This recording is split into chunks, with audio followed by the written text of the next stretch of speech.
முருகா என்று அழைத்தால் வந்தவனையும் வருகின்றன வல்வினையும் ஓடிவிடும் என்பார்கள் நம் முன்னோர்கள். முருகப்பெருமானை வழிபட்டால் முருகப்பெருமான் அருள் மட்டுமல்ல, அந்த சிவபெருமானும் பார்வதி தேவியின் அருள் நமக்கு கிடைக்கும்.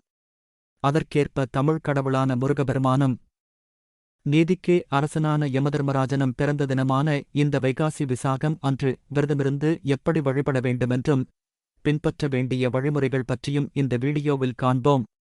இந்த வீடியோவை ஸ்கிப் பண்ணாம முழுசா பாருங்க. இது வரைக்கும் நீங்க நம்ம சேனலை சப்ஸ்கிரைப் பண்ணலனா மறக்காம சப்ஸ்கிரைப் பண்ணிருங்க. வாங்க வீடியோக்குள்ள போகலாம். இந்தியா திருவிழாக்களின் நாடாக விளங்குகிறது. இவை ஒவ்வொன்றும் அதன் புராண பின்னணி மற்றும் வரலாற்று முக்கியத்துவத்தைக் கொண்டுள்ளது. வைகாசி விசாகமும் இதற்கு விதிவிலக்கல்ல. வைகாசி விசாகத் திருநாளில் முருகப்பெருமானின் பிறப்பு மற்றும் அவரது சுரண்டல்கள் பற்றிய விரிவான புராணக்கதையை வழங்கும் சமய நூலான ஸ்கந்தபுராணம். பிரம்மனின் பேத்தியும் தக்ஷனின் மகளுமான தாட்சாயிணியை சிவபெருமான் திருமணம் செய்து கொண்டார். ஒருமுறை தக்ஷன் சிவபெருமானை அழைக்காமல் யாகம் செய்து அவமானப்படுத்தினார். இதனால் கோபமடைந்த தாட்சாயினி அக்னியில் விழுந்து உயிர் துறந்தார். பிறகு சிவபெருமான் தம் அவதாரமான வீரபத்திரரை அனுப்பி யாகசாலையும் தக்ஷனையும் அழித்தார். பிறகு சிவபெருமான் தியானத்தில் ஈடுபட ஆரம்பித்தார். சூரபத்மா, சிங்கமுகா, தாரகா என்ற 3 அசுர சகோதரர்கள் கடுமையான தவம் செய்து பல வரங்களைப் பெற்று மிகவும் சக்தி வாய்ந்தவர்களாகி கடவுளுக்குக் கூட அட்டூழியங்களைச் செய்யத் தொடங்கினர். முருகப்பெருமானின் பிறப்பை ஷண்முக அவதாரம் என்கின்றனர். சூரபத்மன், சிங்கமுகன் போன்றவர்களின் கொடுமைகளைத் தாங்க முடியாத தேவர்களின் வேண்டுகோளை சிவபெருமான் ஏற்றுக்கொண்டார். சூரபத்மன், சிங்கமுகன் மற்றும் தாரகன் என்ற 3 அசுரர்களையும் அழித்து தர்மத்தை நிலைநாட்ட முருகன் அவதரித்த தினம் வைகாசி விசாகம். தாரகன் என்ற அசுரன் பிரம்ம தேவரிடம் சிவபெருமானின் புதல்வனைத் தவிர வேறு எவராலும் எமக்கு அழிவு நேரக்கூடாது என்று வரம் பெற்றான். இதனால் கலக்கமடைந்த தேவர்கள் சிவபெருமானின் தியானத்தை கலைக்க காமதேவனை அனுப்பினர். அப்போது சிவபெருமான் தனது 3வது கண்ணைத் திறந்தார்.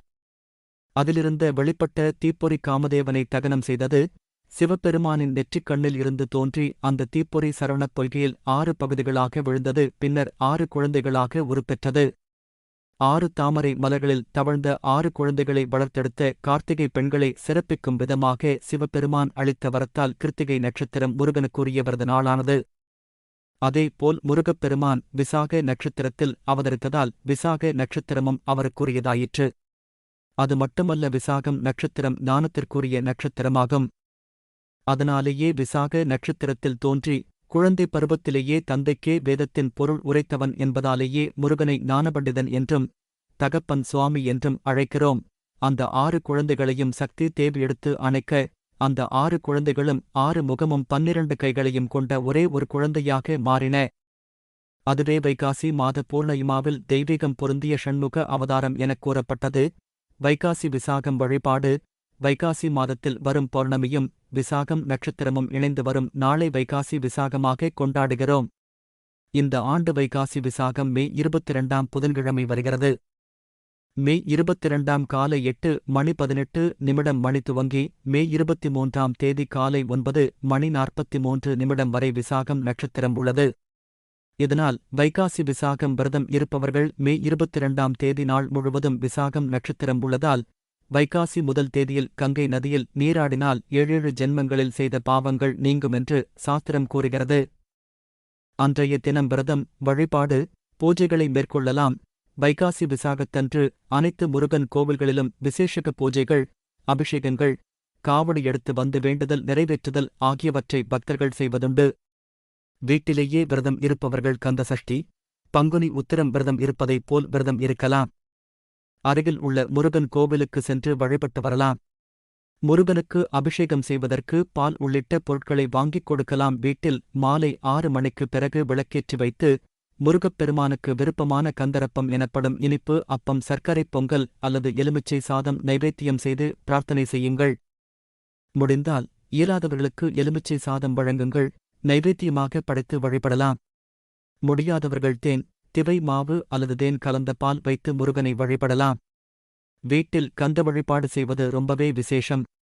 வைகாசி விசாக நாளில் வீட்டை சுத்தமாக்கி பூஜையறையை சுத்தம் செய்து கோலமிட வேண்டும். விளக்குகளுக்கு சந்தனம் குங்குமமிட்டு விளக்கேற்ற வேண்டும்.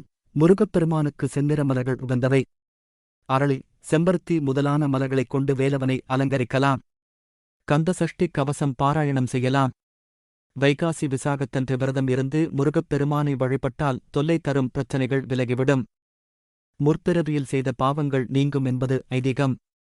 எந்த பிரச்சனையாக இருந்தாலும் கந்தப் பெருமானை இந்த நாளில் மனமுருகி வழிபட்டால் அனைத்து விதமான நன்மைகள் நடைபெறும். பொதுவாக குழந்தை வரம் வேண்டுபவர்கள் முருகப்பெருமானுக்கு சஷ்டி திதியில் விரதம் இருப்பார்கள். அவர்கள் முருகன் அவதரித்த வைகாசி விசாகத்தன்று விரதம் இருந்து வழிபட்டால் அடுத்த ஆண்டு வைகாசி விசாகத்திற்குள் நிச்சயம் குழந்தைப் பேறு ஏற்படும் என்பது பக்தர்களின் நம்பிக்கை. அதேபோல் கணவன் மனைவிக்குள் ஒற்றுமையில்லை, வீட்டில் எப்போதும் சண்டை, கணவன் மனைவிக்குள் ஏதாவது ஒரு பிரச்சனை வந்து கொண்டே இருக்கிறது என்பவர்கள், தொழிலில் செய்யும் வேலையில் முன்னேற்றமே இல்லை, முன்னேறுவதற்கு ஏதாவது ஒரு தடை இருந்து கொண்டே இருக்கிறது என்பவர்கள், நீண்ட காலமாக நோயால் அவதிப்படுபவர்கள், வழக்கு விவகாரங்களில் சிக்கித் தவிப்பவர்கள் இந்த வைகாசி விசாகத்தன்று விரதம் இருந்தால் வேண்டிய வேண்டுதல்கள் அனைத்தையும் நிறைவேற்றுவார் முருகன். திருச்செந்தூரில் கருவறையில் தண்ணீர் கட்டி நிற்கும்படி செய்து இறைவனுக்கு பால் அபிஷேகம் செய்து சிறுபருப்பு பாயசம், நீர்மோர், அப்பம் முதலியவற்றைப் படைத்து வெப்பம் தணிக்கும் விழா என்ற நிகழ்ச்சி நடைபெறுகிறது. வைகாசி விசாக விரதத்தை குழந்தை பாக்கியம் இல்லாதவர்கள் தம்பதியினராய் 6 நெய் விளக்கேற்றி முருகப் பெருமானது துதிப்பாடல்களை பாராயணம் செய்வதன் மூலம் குழந்தை பாக்கியம் கிட்டும். மற்றும் பிறக்கவிருக்கும் குழந்தை முருகப்பெருமானின் அருட்கடாட்சத்துடன் பிறக்கும். நன்றி. அடுத்த ஒரு ஆன்மீக தகவலுடன் மீண்டும் சந்திப்போம். வீடியோ பிடிச்சிருந்தா மறக்காம லைக், ஷேர், சப்ஸ்கிரைப் பண்ணுங்க. உங்களுக்கு 1000 வருடம் பழமையான கோவில்கள் பற்றி தெரிந்து கொள்ள வேண்டுமா? இல்லை என்றால் உங்கள் ஊரில் உள்ள பழமையான கோவில்கள் பற்றி தெரிந்து கொள்ள வேண்டுமா? அப்போ மறக்காம கமெண்ட் பாக்ஸ்ல போய் கமெண்ட் பண்ணுங்க.